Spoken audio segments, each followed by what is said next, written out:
whenever you are. You good?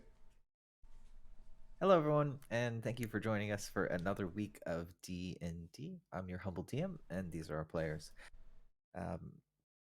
Last week, the party finished their tenure at the Blood Pit Coliseum. Things went awry, but luckily, due to some random surges of wild magic from Copernicus, who the Elder One kept in basically in its thrall. You might remember that in order for the wand to change hands, it has to be the like main user has to die. Co- Copernicus probably tells you that the Elder Wand couldn't have gone into the hands of those skull lords, that they weren't considered like worthy carriers by the artifact itself. And through a stroke of luck, you were all able to escape before the ceiling collapsed at that game. And with the help of one cabbie Ulrog, find yourself back at the old apartment. You were accosted by your landlord, Tarl. Um, some friendly banter. He gave you a bottle of rat hooch. Um, and you met up with Moldman, the myconoid who is living in the apartment. He has shown you a sort of his corkboard point of reference for the spell play, and that's kind of where we capped things off yesterday. But there were other plans and talks that were in the works, and yeah, if everyone wants to kind of describe what it is that they're doing, Copernicus is in a terrible, terrible state. He's half conscious. I think that Blake knocked him out at one point, so he's like essentially asleep. Moldman is reading the paper. He's got a coffee in his pipe. I think Blake would be going to sleep too, but she needs to talk to Russo before she does, and actually Pocket too. Just to kind of like cement like the plan of things. But you guys take questions first, because It's at this point that there is a little click in the letterbox of your apartment, and a letter that a funny eye symbol on it flaps into the door, and you can hear the sound of Tarl in the hallway. I said, "Hey, no solicitors. Get out of here. I don't care if you're invisible. You're not welcome in my flats. Get out. Where are you? Out." Can I oh more. Guess that's for you, Blake. Pocket when he hears Tarl yell that about invisibility, he gets really curious. Mm-hmm. Can I hold on. Yes. I want to try and see the person. I'm going to cast See Invisibility on my Rod of Alertness and fly out a window to try and like head them off. I'm not trying to stop them. I'm just trying to see them. Okay. So I'm trying to think of the design of the building. You want to go outside of it and just shoot them as they're leaving? I'm with you there in that I'm trying to think of the design of the building. I don't want to just open the door and poke out the hallway. I'd rather like swing a window open and fly around to another window to into that hallway, or you know what I'm. Any other way of putting my eyes on at them. The hallway. Yeah. So when you fly down, you're able to make out what looks like the figure of a disheveled Kenku, and they clearly have some invisibility spell that's cast on themselves. Pocket doesn't recognize them. I will, as keenly as possible, mentally note down their features and You kind of are catching them from the back. You can definitely tell that it's a Kenku from their profile as they're coming around. They have tattered green leathers on, almost something like a tunic with brown pants, and a bow struck over their shoulder, a few daggers at their hips, and some pouches. What looks like a small satchel at their waist. That's good enough for Pocket, and he'll head back in and I presume everyone or the other people in the room are looking at whatever they dropped off. Yeah, it's an envelope. The sigil on it. Sigil might be familiar to some of you. I didn't think to Is it a faction? Not quite. It was a birdie boy, or maybe a birdie girl. It was a little birdie person. Oh God, someone who wants to kill me, no doubt. No. Oh, sorry. Little bird, little black bird. Interesting. Make an intelligence check, Blake Sunny. I do remember the last Blackbird Kenku who showed up. I describe their features. 6. Yeah, they're real mischievous little guys. I've had a good few drinks with a couple. Some other things too. Yeah, you do remember like kind of interactions with previous Blackbirds, and I think that one of them tried to blow you up specifically. Blake broke his leg. Was he limping? Oh God, you interviewed them. Yeah, they said they worked for the Chaos Men. They were interviewed, interrogated. Interrogated, yeah. Enhanced interrogation, if you please. The Kenku was not limping. Okay, good. All right, ladder time, this baby. This is the logo that is on the envelope, and when you open the letter, it reads as. Oh, no, that's not. Sorry. I just wanted to one little quip. My favorite version of torture is what's it called? God damn it! Vigorously debriefed is my favorite military form of interviewing. Sorry, I'm not sure that I know what you mean. Vigorously debriefed. It's when being debriefed is when you give all of the information from your mission. Yeah. Vigorously debriefed means we're gonna get every bit of information out of you we need. It's like when someone uses like really overly complicated scientific term for something really simple. Sorry, what does the letter say? This is what the letter says, and there's also a rather extensive small print at the bottom. You think that you would need to use some kind of magnifying glass in order to decode it. Moldman has a magnifying glass. He does. No question. He actually carries one around, I think. Yeah, Pocket, if you want to make an intelligence check to focus on the small print first, you could use Arcana or History if you have any, anything that would help you document work. Legal. I think Investigation. Investigation, okay. 28. Yeah, Pocket, you are very familiar with... I put on my readers. Because of your situation, and you're just like your history, even before you acquired your most recent debt, which was kind of like an underground deal, you did work through with like various loans and institutions and stuff like that. You've been around a little bit. So this is it's a limited liability clause, essentially, that's like tacked on to the bottom of this letter that states that there is no liability to the company either on your way to fulfill the contents of the letter or in only a limited capacity in what is legally required in the city of Sigil in the event that you do take a contract with this adventuring organization. This is considered technically an informal letter of address. And yeah, the short and the long of it is that the company isn't responsible for your death in attempting to find the location, which is attached, or in any perceived orders that might be contained within the contents of the letter. What do we get out of this? What do we get out of this besides nothing?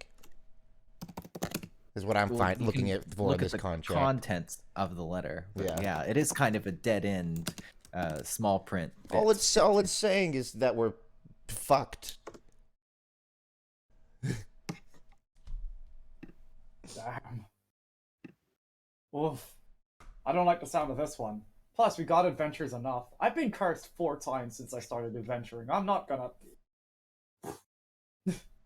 Oh yeah. Does anyone want to read the letter? Can you do an Omen voice? Wait. Yeah, sure. That wasn't the letter. That was just fine print. That was the fine print. The letter has been attached into the chat. I Sure. can't really do Omentron. If you read, this is it. Hold on, wait, never mind. Oh, there it is. Sunny. Oh, nice. Blakest and Sunny, Ruzo Sorrowbrook, and Pocket the Fairy. Regards from the esteemed adventuring company Acquisitions Incorporated. Terribly sorry to hear the fate of which befell you in the Blood Pits. At the Blood Pits, management at that location has been totally corrupt in recent years. It's a real hive of scum and villainy. Luckily, you were able to make it out alive. Now to my point. Have you perhaps been placed under a geas by a dubious hag, dragon, succubus, or some other creature variant? Are you looking for a way to rid yourself of past commitments and dedicate yourself to the intrepid world of adventuring? Consider joining our interplanetary renowned adventuring company. Now, 10-step internship program includes detethering from previously Disseverable. Now, new 10-step internship program includes detethering from previously disseverable contracts. Debt puck. Some exceptions, including demonic pacts, may not be applicable, and newly inaugurated pension scheme, NIPS. We hope that you will consider this offer. Our location is The Ditch below Gramercy Street, Cavern 1. Upon arrival,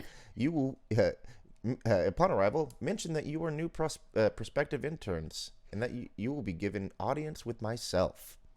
For yours is a very special case, which I would prefer to handle personally. I look forward to meeting you. Kindest and warmest regards, Omnifus Drawn, CEO of Acquisitions Incorporated. This is a scam. Yeah. We should throw this in the trash and ignore whatever this bumpkin has to say to us. I don't want anything to do with your nips. Yeah, she'll say, and throw the letter into the corner with the other letters. Mm-hmm. Yeah, you do occasionally get invitations for adventuring companies. Your experience with them has not been good, Blake. Oh, hey, we can't help but notice that you're in a really tough spot. Why don't you let your spot become our spot? Copernicus is asleep while this happens. Moldman seems to nod approvingly. You throw the letter into wherever you throw it. I toss it to the side. I kind of toss it to the side, but I do a double take. I do a glance, a double take at it when I toss it. There is a corner just reserved for letters that Blake doesn't like, and it's just there. It's not a bin, it's just a corner. Yeah. Pretty suspicious that Kenku delivered it, and the address is back to that ditch we ended up in. Well, that is true. It's the same. Make an insight check, Ruzo. Yeah. Oh. Pocket will say, yeah. I mean, the ditch is a big place, but I mean, 22. You're reading over the letter, and you think this line here, terribly sorry to hear about the fate which befell you and the management. That bit about scum and villainy doesn't sound right. You think that it might be sarcastic. Your read on this is that they might be, in some ways, responsible for this, and they're trying to cover themselves. You sort of, because you have spent more time with vaguely evil organizations, shots fired. You sort of know this is kind of sitting the horse's head into someone's bed. And another it's the thing, feeling that you get. Another thing, I go over and I pick up the letter and I pick it up. This guy thinks he's real fucking cute, capitalizing the H in hive, like he's alluding to the zone for some reason. Yeah, your other impression is that they haven't been in at least a mainstay in Sigil for very long. That they would probably, if you've heard of them at all, you would have heard of them as an upstart company. Yeah. Oh, an upstart, huh? Well, led by a crow, huh? Yeah, I don't want anything to do with this fucking... It's not in the text of the letter here, but I think that they put themselves as being listed in the lower ward when it's clearly the hive. Any Sigiliad would know that it's the hive, but their address is listed in the lower ward. Well, yeah, the ditch is in... Wait, is the ditch in the hive or the lower ward? The ditch is in the hive. Right. It's in the lower ward. I thought it was in the lower ward. It Yeah, because is. I had I'm to look looking that at it up. now. L51. And It says low L, yeah, but Yeah. it's right at the. It's right between them. I'm pretty Just sure. use it- them. I'm pretty sure the section on the ditch in the Sigil guide is in the lower ward section. I Yeah. have the book open here. Where the bridge is, that kind of separates the wards, the second bridge. But it could be big like bridge. how Yeah, Romford ditch. is technically London. Ditch Yeah. lower ward, page 49. Yeah, I'm looking at it now. Yeah, it is the case where like it may count like to the letter of it as being in the lower ward, but like native Yeah. Sigillians wouldn't think of it that way. Right. That the ditch is where most people go to dump body parts. That oftentimes the water includes just garbage from all parts of the city that very oftentimes becomes acidic. Hence the use for getting rid of bodies. Even sort of the most seasoned, oh gosh, what do they call them? The cadaver hunters or what have you, tend to avoid the ditch, and especially, in the later hours. Didn't we come out of the bones of the night in the ditch when we came back from the headquarters? So we were on a bridge, You it nearly got blown fell up, down. Yeah, it was the and then bridge we near fought some Ather's sort of Circle. creature. No. After Nog has all whisked us away for unionizing or whatever, and we left that place, we ended up in the basement of a bar, didn't we? And then we came back up? Or am I thinking of a different time that we were whisked around? I think that was the 12 Factals, wasn't it? Yeah, it was 12 Factals. We came up and Ruzo had that meeting with her compatriot family members or whatever.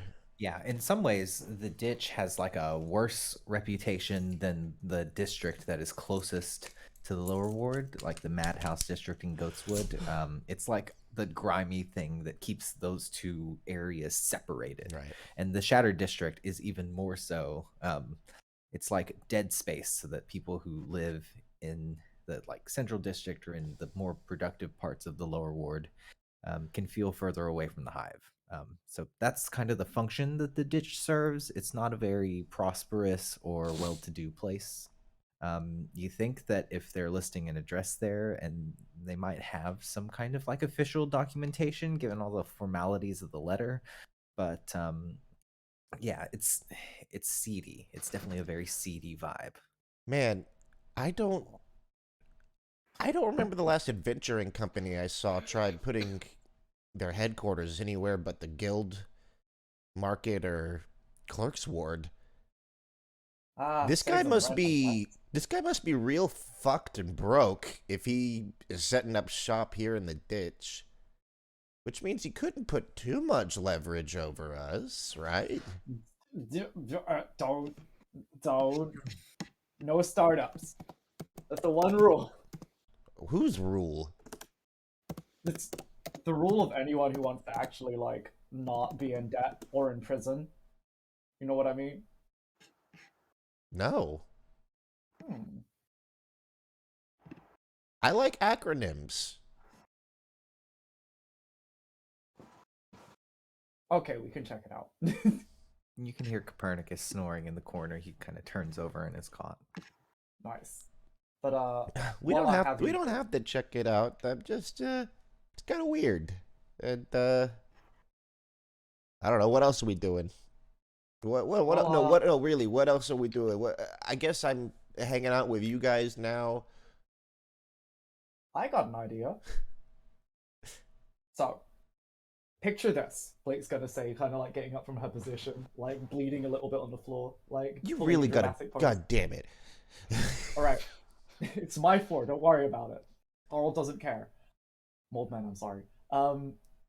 Okay, your uncle gonna get killed, right? By my mom. Russo. Perhaps. No, it's gonna happen. It's my mom. Pocket take gas. My uncle. No, your uncle's fine. Don't worry about it. Your uncle's safe from my mom. Oh god. Yeah, your uncle should Mate, be for in the now. Wild pocket. Okay, good. Now. Good. I haven't seen him in years. But She's been contracted by Strahd, the guy who also has a blood curse over me. So Strahd. what I'm saying, yeah, Strahd. I know he's a big deal. So am I.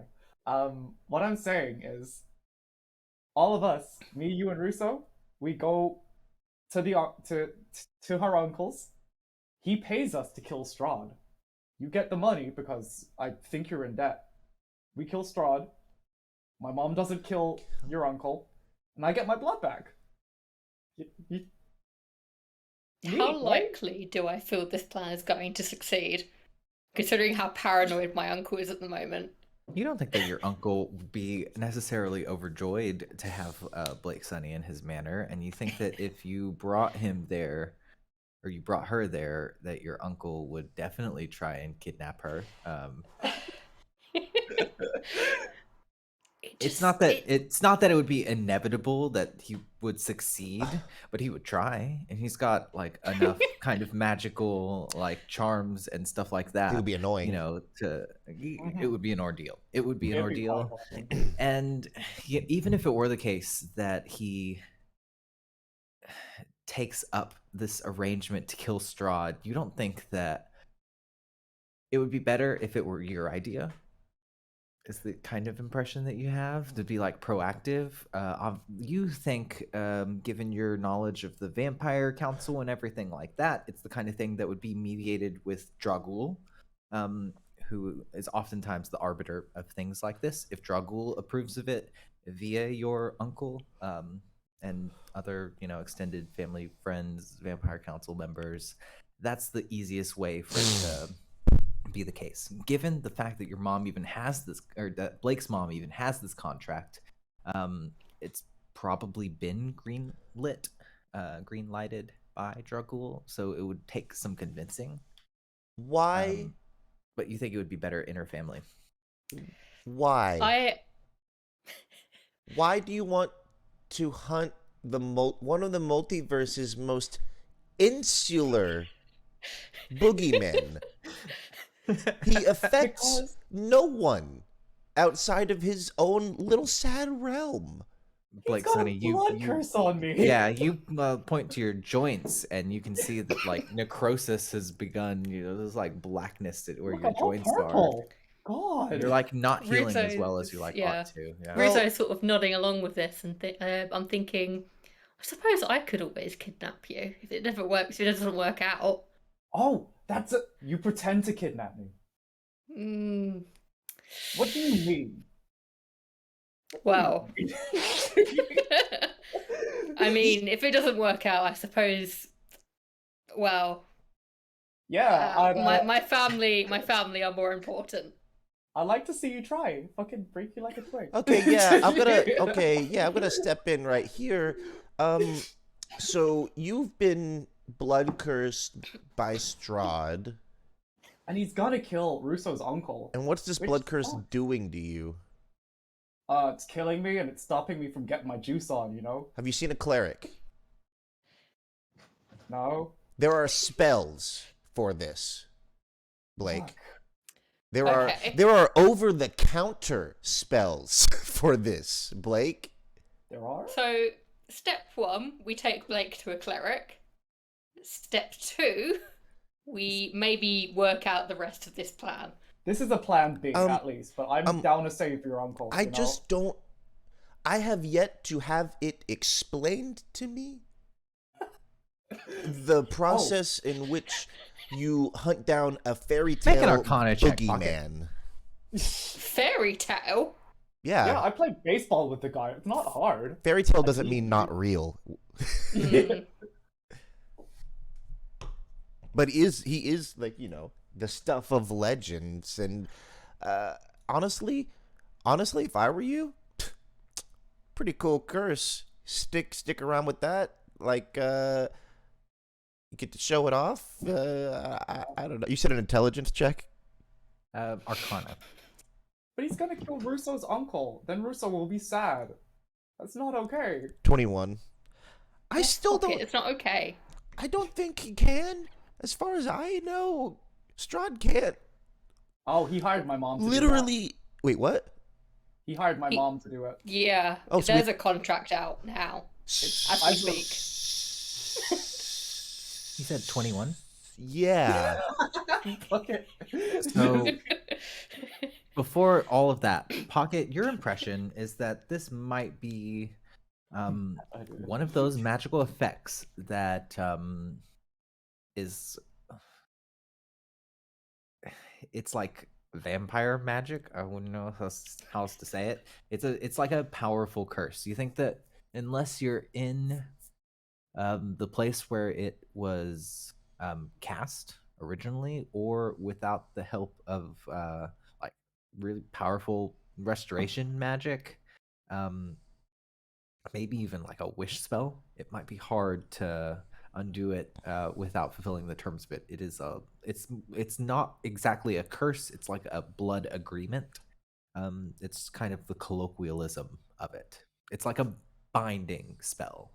A pact. It's an old dark magical ritual, which was performed on Blake Sunny when she was captured by Strahd. I'm passed out. So I'm gonna emphasize that bit. I wasn't awake. So what you're telling me is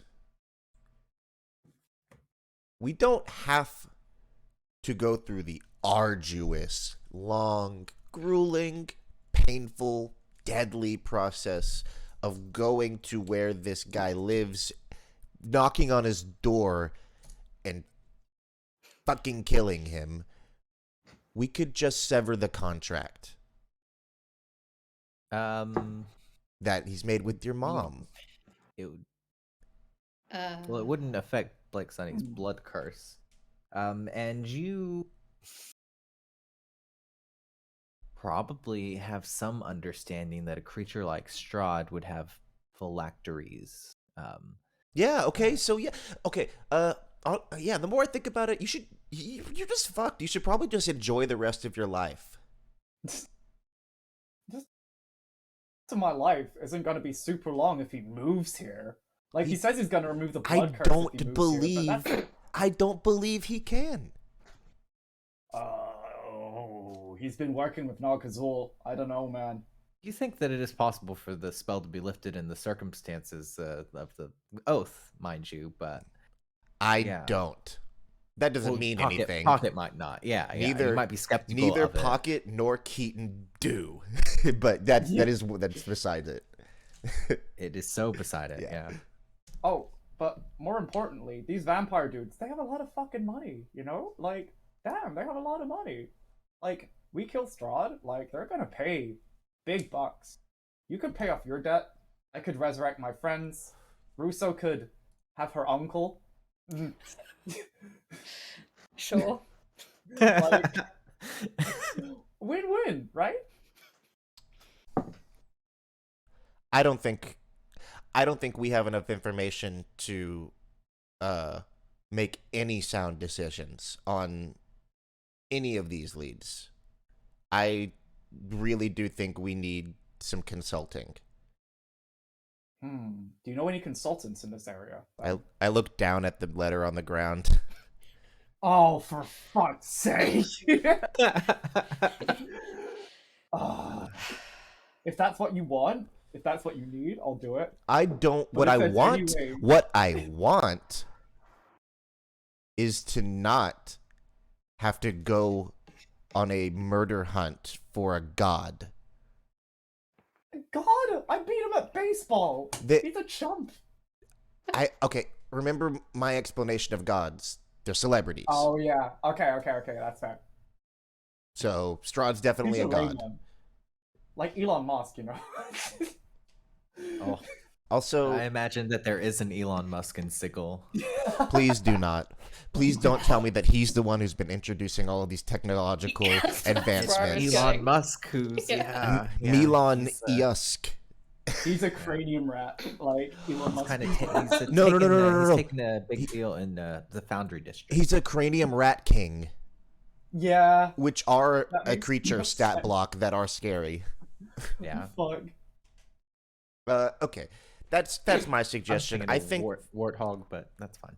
I think that I think that y'all have a whole lot of stuff on this plate that you brought to the table that I'm now sitting at, that we need more people to really think about how we're tackling this meal.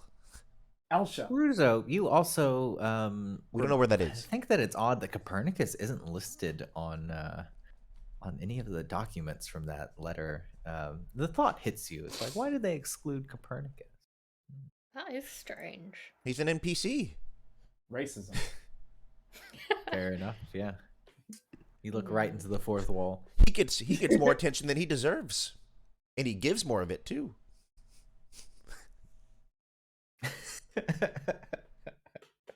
Do we really know what he was doing in those last 2 weeks? Or week or so? And also, Blake, we don't know where Elsha is. They disappeared when we came back to Sigil. Sure. But if we have, I suppose, the resources of like a powerful vampire family behind us, like, you know, Russo's family, it wouldn't be out of the remit of possibility. You mean someone who Right. has a bias and stake in the contentious problems that we have? I don't think. Yeah, it works for us though. Does They it? don't want to die. We want to kill the people who want to kill them. You know, quid pro quo. The thing that I'm most worried about is that we have no idea where your mother is or how close she is to fulfilling this contract. That's why we need to speed it up, y'all.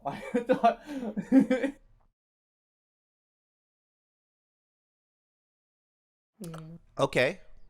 Step 1. What is it, Blake? I sleep. Russo gets her dad to meet us in a kind of middle ground. We surprise him with this concept. He talked it out with the council or whatever. We go.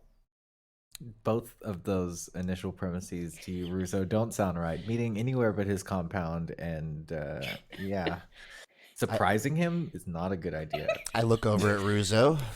I see the No, reaction. That's a terrible idea. All right, you have the floor, my friend. If you really want to go forward with this, we should go to his compound and talk to him there, which, for obvious reasons, could be very dangerous for you. What?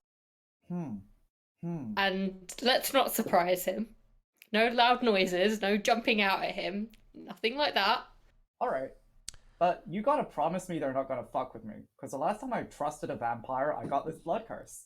And, I don't want that to happen again. You don't And I feel trust you. confidently about that, Russo. I I assert that we are all too close to this, and that we need eyes that are not.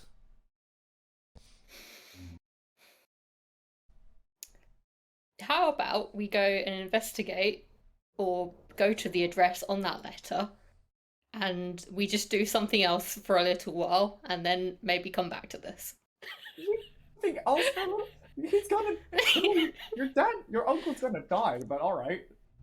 I'll sleep. Yes. Then we'll go to the consulting place. And that's part of the see how it goes. concerns that we have that we're gonna bring to this unbiased set of eyes. Oh man. Oh Also, God. I feel like he's fairly safe at home. He's very paranoid at the moment. I don't think he's gonna relax. History is full of dead paranoid people, my dude. I don't know how to tell you those. But your mother would have to get through a lot of vampires to get to him. I don't think she'd be alone. Okay. Plus the security of the building itself, a lot of traps, magical, wards, etc., etc. Constructs, enchanted suits of armor, stuff like that. I mean, if I wanted this curse gone, I would just wait, or I would help my mom, I'm doing this because I don't want your uncle to get killed. Okay. Yeah, Blake Sunny, you're like you have a moment, or it's like, is my motivation right? Yeah. Look at Damn, my I don't want to choices. kill a vampire. Nice. It's good for me. Well, I mean, either way, you kill a vampire. Okay, real talk. And if my gran had wheels, she'd be a bicycle, okay? They're not the same. They're very much the same. Alright. I'm asleep, and then let's go see this consulting company that you guys love so much. All right. And find out more about why Copernicus isn't on this letter. And to not walk nose first into a fucking trap. Oh yeah, that sounds like us. And Blake's gonna tap out for the evening. So yeah, it's really the earlier part of the day. You sleep through most of it.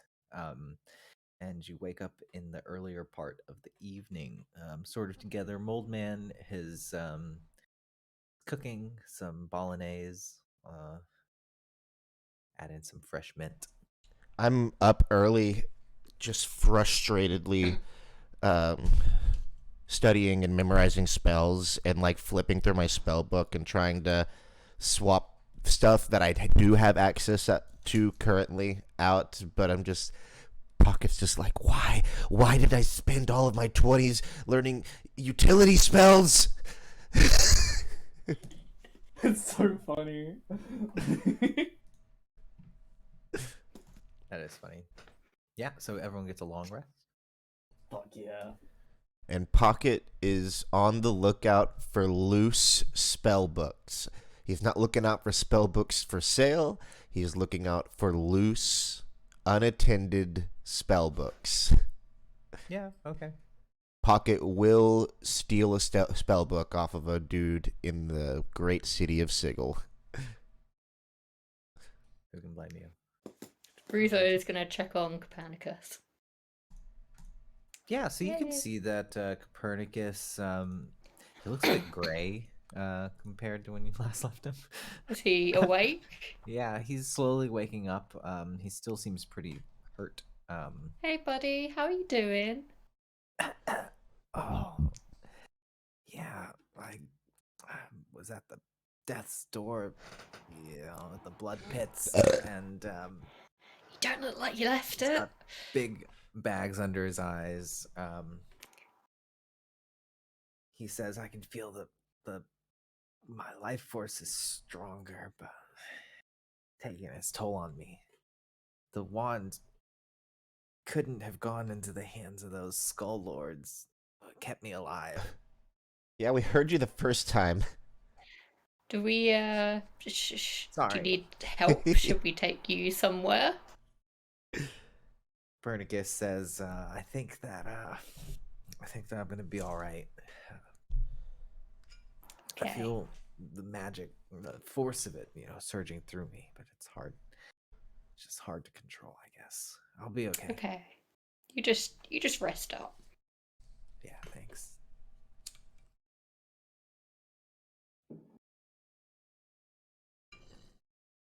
Yeah, so you check in on Copernicus. He seems a little bit non-committal about going with you, but can if you Who want. is that guy? What does he do for y'all? What? I can't help but notice he doesn't have a lot of. You guys have a lot of stake. And these, issues. But this guy, he doesn't shut the fuck up about his fucking wand. Oh, it can't fall into other people's hands. Oh, it couldn't fall into people's hands if they wanted it to.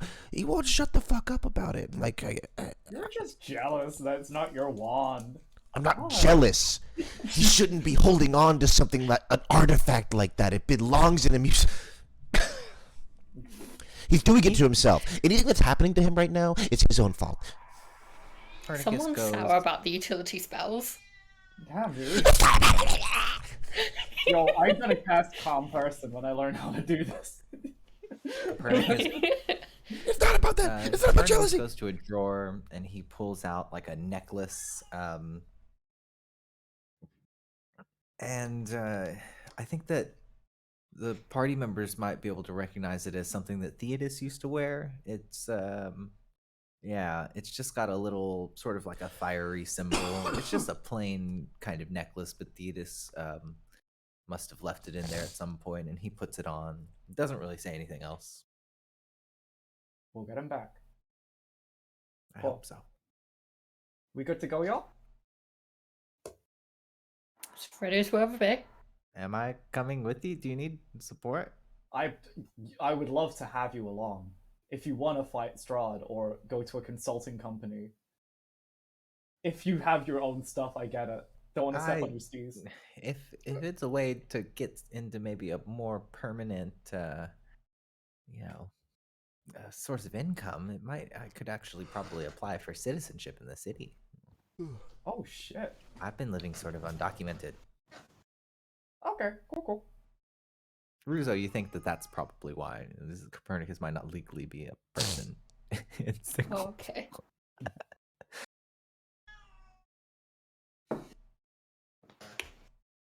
So. Okay, let's go. Yeah. Take one. Bye, Mold Man. Mold Man, I love you. Kind of waves. Later, old man. Sorry about yesterday. He sort of waves you away. Sick. Yeah, you get out and you can see All right. random slew of monsters kind of hanging out on the stoop of the building. They're speaking in some kind of abyssal language, but it seems like very informal. Just chatting it up. They don't really pay you very much mind. Yo. La, la, la, la, la, la, la, la, la. Are you making fun of them? What the fuck? What? Don't. Yeah, at least one of them looks a little bit like not PC. Well, it's all right. I'm from here. I can say whatever the fuck I want. Okay, dude. You're really rubbing it in that Copernicus is undocumented. Whoa, no, I am not. At no point have I ever made any allusions to him not being a person or citizen. Never was it about that, and never will be. No, you didn't even know until very recently. Yeah, Pocket normal. made no reaction whenever y'all said anything about the citizenship. In fact, I was thinking, that's whatever. Who fucking cares about the documents? You know, people gotta live. They don't need to walk around with priceless artifacts.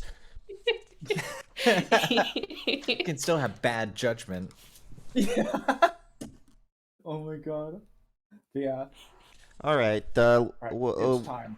Let's you want to grab a sedan chair, or we gonna hoof it? It's probably safer for us to get a sedan chair, but Yeah, I'm you cool can with see that. a group of light boys sort of skirting by across the street. They look suspiciously at you, but because Bast isn't in your company, they don't actually accost you. Right, but to Pocket, light boys always look suspicious. That's part of the job. Yeah, it's true. Weren't they really into Theodus at one point? They thought he was the shit. Yeah, they're really cool. They worship him. Yeah.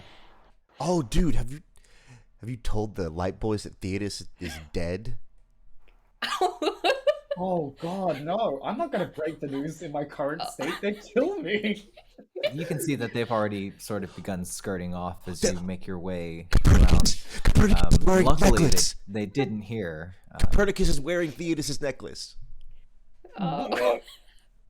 Yeah, but they didn't get close enough. You pass by the Grim on. Journeyman Tavern. At this point, you can hear the sound of That would've been a what great sounds like interaction. operatic music coming from the inside. Some woman singing. Oh, oh, oh, oh, oh, oh. Really high pitches. The Fifth Element song. Blake kind of looks forlornly at it and is like, one day I'll get to spend a fucking night in like at my own bar. Yeah, Please. you've bought into it now. It looks Yeah. good on the outside. It looks like they've paid for a new coat of paint and some lighting. The sign's been revamped. Sick. If she wasn't on a timed mission, she would totally rock in. But she's just like, hold tight, my little one.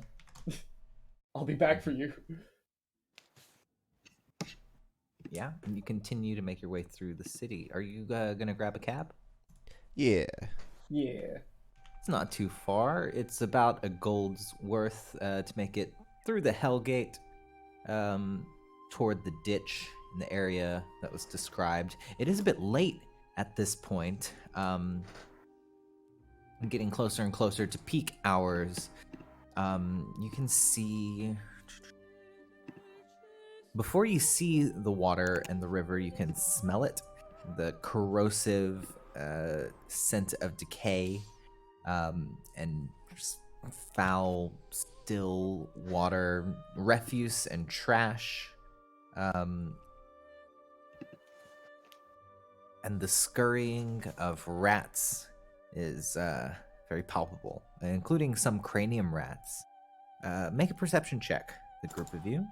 I like to imagine that in the film of our game, the opera music from the bar has become diegetic, and it's continuing to play as score as we've gone to a different part of the city. Yeah. My owl senses fail me. Just imagining all the rats and then listening to this music.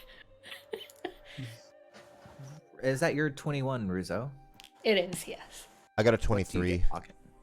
Cool. So the two of you are able to see, in particular, what look like a group of about 5 rats. One of them is holding a small staff, and you believe that they are sentient lycanthropes who have kind of kept an eye on you, and they make their way to a certain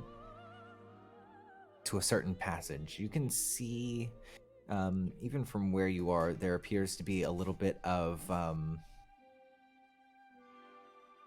mistrust, distaste that they present towards you. You remember among them, there were at least 5 or 6 were-rats at the trial of Blake Sunny, People's Court. And you think that you Shit. might be in bad terms with them. You probably killed one in their human form.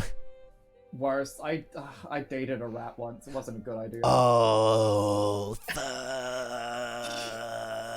are they going the same place we are? They're going in the opposite direction that Okay. you are, and your perception check is high enough that you also notice between kind of where you are.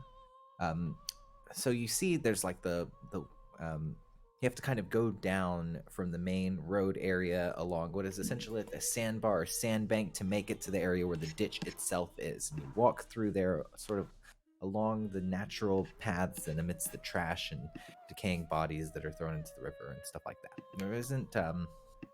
most of them look like they've been pretty well dissolved by this acidic water that runs through the ditch itself. And in the midst of those trash heaps and the bodies and stuff like that, you can see what looks like a large creature moving, but it's just kind of the outline of it. Like trash heaps are being moved. There's definitely something alive out there. You may have even heard rumors of the ditch beast.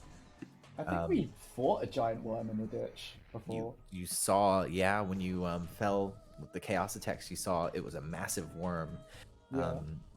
And I think that it might have been around this area, although it doesn't look like there's anywhere that a massive worm could necessarily fit.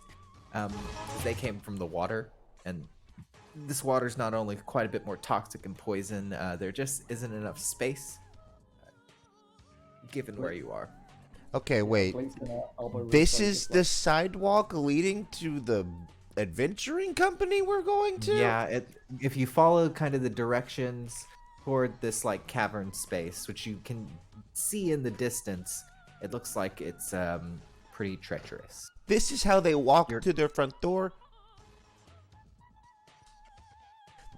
Pocket says this aloud, and he's like, they've got to have some sort of back door or secret entrance or something, and this is just to haze us, the sons of bitches. Yeah. Well, I fly over it, whatever. Oh, Blake glides over it when necessary. Do you have the height advantage to be able to glide? You just don't you have to She can glide? climb up. Right. Oh, and Ruzo, you can just climb on the walls. Yeah. I Yeah, will so do you're that. able to keep your purchase pretty well. Copernicus casts the fly spell on himself. And so, yeah, that means that all of you are able to keep keep it up along the wall. 1, 2, 3. Jesus. But about halfway between the area where you came into the ditch, when the walls kind of become a little bit further up, and your destination, from amidst the trash heap, a giant, well, it just looks like a giant pile of trash begins lunging its way toward the group of you. And you're not exactly sure what it is at first glance. I need all of you to roll initiative.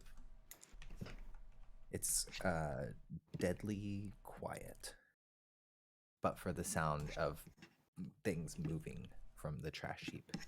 That's a natural 27 for initiative. That's an 8 on advantage. Oh, Ruzo, you still have inspiration from last time. So sometime during this fight, if you make a roll you don't like, you can use your advantage to re-roll it. Okay, I'll keep that in mind. And yeah, I got 23 on the roll for initiative. It's a re-roll on any d20 roll, pretty much. I believe. And Blake Sunny got a 7. 8. Is that right? 11. 8. 8. Okay. Pocket, you're the first to act. You can see this shambling pile of trash very fastly moving toward the group of you. It doesn't.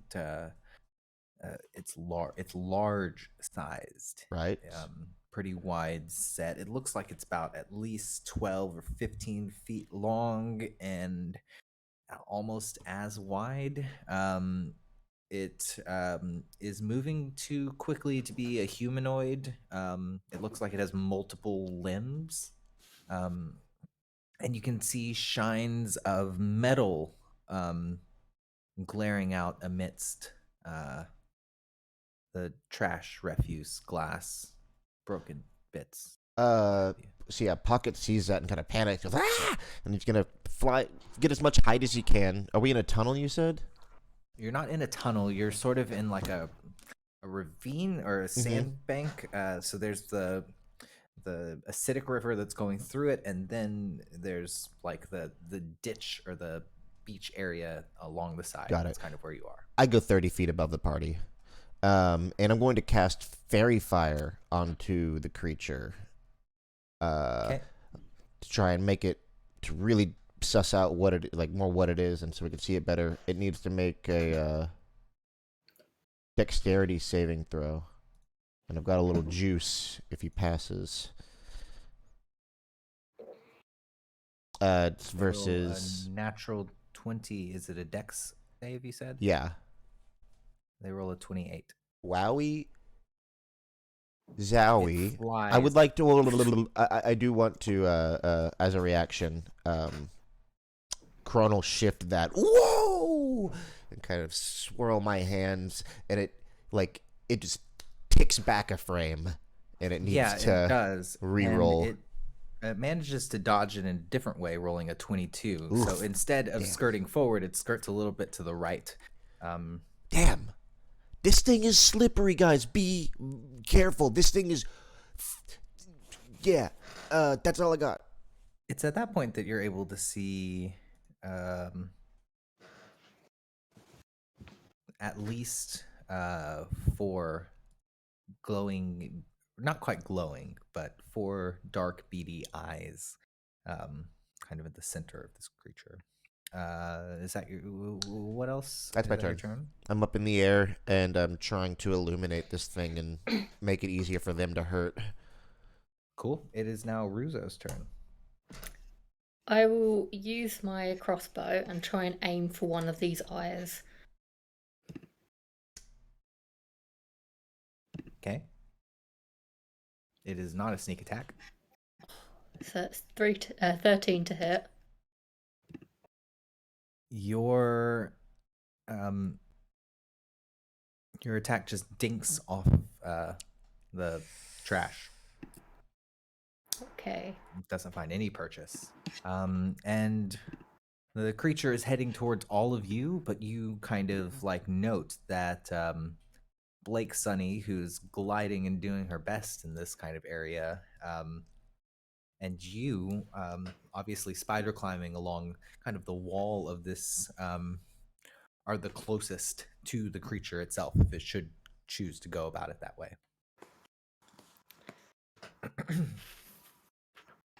There isn't anywhere to hide along this wall, is there? Not immediately. You think that if you moved closer to where the water is, you might be able to hide amidst the various trash heaps, but it's kind of a dangerous game. The walls themselves are rather kind of bare. Isn't it acidic as well? Well, the river that's flowing through the center of the ditch is acidic, yes. But there are also various piles of trash and refuse and just random things that have been thrown away, old wooden furniture and stuff like that. That's kind of closer to the water. Typically, people dump it into the water so that it'll dissolve away. I'll move closer to that then. Okay, yeah. So we'll say that you move a little bit further up and in. Do you want to use your cunning action to dash? That would probably actually get you there. Because your movement speed is low. You're sort of starting on the wall, so even jumping off. Yeah, so you're able to quickly dash and to pull behind a bit of trash, keeping yourself outside of the creature's immediate view. I'm sorry, I have to make a phone call real quick. I'll be right back. Absolutely, not to worry. Okay. You're not sure whether or not the creature is able to notice you. Okay. I think that's the end of my turn then. Radical. Okay, so the creature's turn is next. They were going to cast a spell on Pocket. And I guess we'll just 50-50 at evens. Hello? They cast it on... I haven't started the phone call yet. Hello? The creature is going to cast a beam at you. So from that kind of like mouth area, there's a purple beam that shoots in your direction, and I need you to make a Constitution saving throw. Just kind of knee jerk. I try and counterspell it. It is not a spell.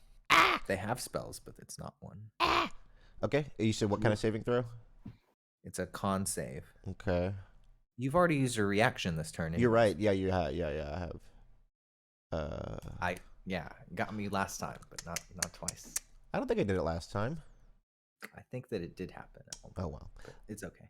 Well, be happy. I got a natural 1. You were paralyzed. I fall 30 feet and takes 3d6 falling damage. Well, you were already a little bit higher up off of the ground. Can I try and catch, like, intercepts? I was directly above the party. Falling? Yeah. Blake was also gliding about, like... I was just... Well, moving. because you're not, like... you're not able to fully and functionally fly. Gliding is really only something that you can do kind of between spaces. Yeah. It's not like you can glide the whole way there, if that makes sense. So, let me just see. Can I give another party member inspiration so they can... You can. Reroll? I think that you can. You can. Yeah. Actually, do you want to do that? If you would like to give me your inspiration, I will take it. Okay. That would be a good use of your inspiration. Thank you very much. That's an 18. Thank you very much. Wow.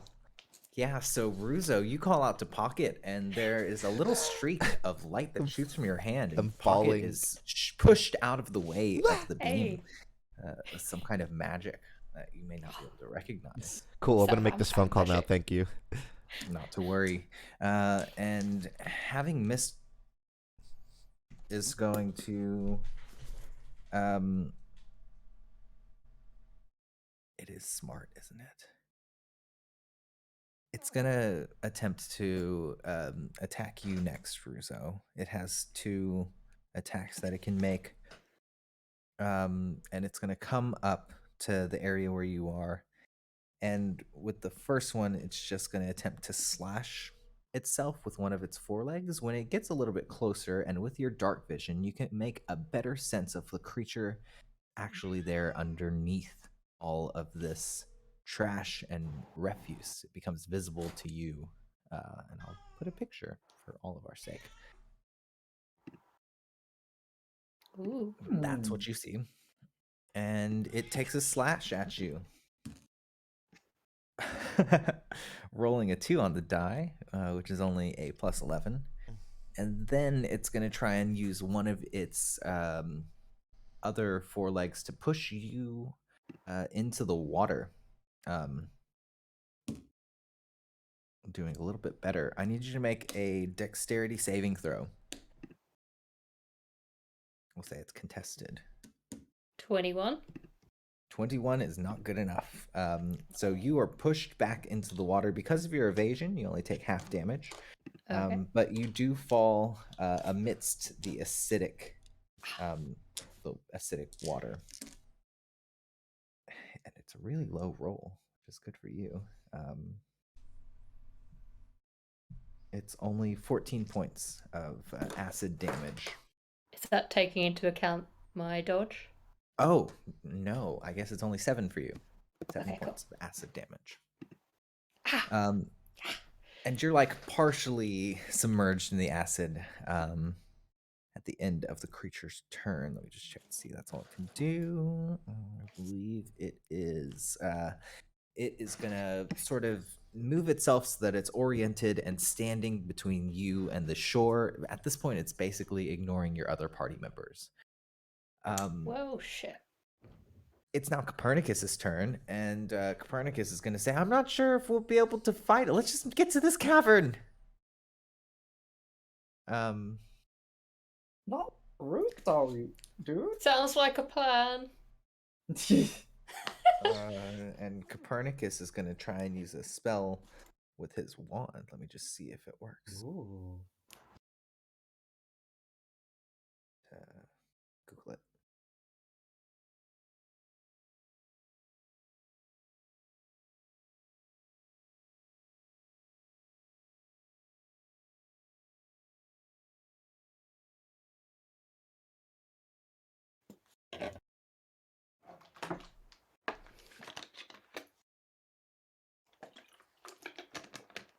Cool. So the Copernicus is going to fly closer over to where you are, feeling a little bit brave with this increased life essence, and is going to cast an enthrall spell on the monster and say, look at me, buddy. And the creature needs to make a saving throw, a wisdom save. It has +0, and it has advantage. But I believe that they pass. Yeah, they roll an 18. You can see that it's ineffectual. Copernicus flies over. Fuck! God. Thanks for trying. And he still just kind of flies around in the area as if hoping to provide a distraction, although you're not sure whether or not it is effectual at this point. Blake, I'm sorry. Blake, it's now your turn. Blake's gonna kind of like look to Russo and he's like, you need help on this one? Want me to distract it? It's okay. I think Copernicus maybe has it covered. Maybe. I think you're gonna die. Let's do this. And Blake's gonna like dive bomb the thing and attempt to grapple it. It's a large creature, and with its sort of trash protruding from it, you think that it would be a rather difficult thing to do. You can make an attempt if you like to grab one of There's its a lot of limbs glass as well. and to kind of pull it in. The outside of it is a little bit treacherous. In that case, she will dive bomb a spot above Russo and throw down a rope and just be like, get on up here. Like, What are you Yeah, doing in the trash? you can have like a stone tied at the end of a rope and you I toss didn't it decide to be down here. where you Well, I are. kind of did. You Dude, ran we to just hide took a out of the shower. way. It's just the creature was able to perceive you. Yeah. And I'll grab onto the rope. I will say, I know what the creature is. I don't know if it's appropriate for Blake to, but like, I'm fucking. I glad- actually haven't realized what this is yet, so that's cool. It's a big one. I used it in my There's a- campaign, and it was off Yeah. box. Oh, This is a picture in the chat. I almost don't want to look. I get you. This game, Maybe I'm think so about it. disillusioned to this game because I know too much. You want the mystery? Yeah, fair enough. But yeah, that's gonna be Blake's action. I guess she can like. Oh, wait. If it doesn't take a full action, then like I suppose Blake would like save the rest of it so that she can try and pull Russo up when she gets on the rope. You know, big hold. Yeah, I can say that throwing the item out is an item interaction. You can use your action to pull Ruzo. That seems Yep. to make sense. So Blake's gonna hold that and then like. Your strength modifier is a +5, right? Yeah, so you're able to pull Ruzo up back closer to the edge on the kind of passage where you were going previously. Yeah, you kind of fish her up. Thanks, buddy. It's cool. Yeah, wasn't great down there. Is there anything else you'd like to do? Just no, not really. She's just gonna like cover her nose a little bit. Like Russo is covered in trash, and it's kind of like, oh, like. Okay. Yeah, So, it's not great. Okay, is that your turn? yeah, that's a full turn, pretty much. It's now back to the top of the round. Do we have Pocket? You Okay. see all of this happen? Do we want to? We want to escape now, right? We want to just. Yeah, you're about halfway. It's I was asking the several party, hundred feet. yeah. Yeah. We're hitting. Yeah, the no, hills. we definitely want to get out of here. Okay, how We're far? hitting the hills. 200 or 300 feet. 2 About 200 or 50, 300 feet. Yeah, I think that's about right. Okay, I'm going to get down. Yeah, we'll say that. Get down with the party. Everyone's within 30 feet of me, I assume. Well, Copernicus was flying over the creature closer to where Ruzo was. Mechanically, because he's flying in circles, we can say that he swings in closer to where everyone is, need be. Cool. I wait for that. As soon as he does, I cast Scatter, and the air quivers around the 5 of us, or 4 of us, and we teleport 120 feet closer to our destination. Radical. Yeah. On the ground. Copernicus's feet are put on the ground, but I'm sure he can still keep flying if he wants. Yeah, he's still got the spell active. It must be jarring because he's like flying, feet on the ground. Oh, shit. Yeah. No, it's like someone pulled him by his ankles. And you're able to see the creature for the first time as it turns around when Copernicus and Ruzo sort of reunite with the rest of the party. Mhm. It is, you may be aware of it, but you may not know exactly what you're up against. All right. That Looks like a large spider made out of metal. That was my action. Yep. And let's see.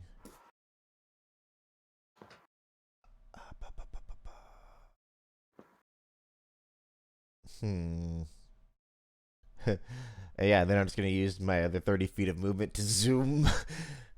Yeah, and it's at this point we can drop out an initiative because I safely assume everyone's going to be running at the same time, Yeah. although it is a little bit intense, and the creature does pursue after you.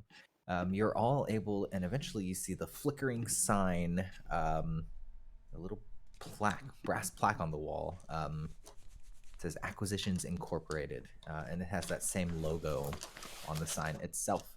And yeah, there's a cavern, but it's got a sturdy metal door on it, and you're able to open it, and it clicks. and you pull it in, and you notice the creature who is in pursuit of you, kind of gaining and gaining and gaining, pulling itself back around, returning to its haunt. And the more it runs after you, the more of the trash falls away, and you're actually able to see it for the titanium fighter creature that it is. And all of you are made aware that the ditch beast is in fact real, and not believe anyone who says that it's just a myth, just a fairy tale. Is that a good place for us to stop? I have to head off. Well, if you do, yeah, we'll say that you make it to Ack Inc. headquarters, and that will be a good stopping point, I suppose. Yeah, if you have to go, not to worry. I do. Sorry I was What a late, guard y'all. dog. Sorry I had to head off. No, it's it happens. That's That's a all good good. one, That though. is a pretty appropriate stopping point. So yeah, really interesting to see the way that this goes. It'll give me more time to plan the omen scene, anyways. So that's good. Thank you everyone for joining us, and until next time, goodbye. Bye bye.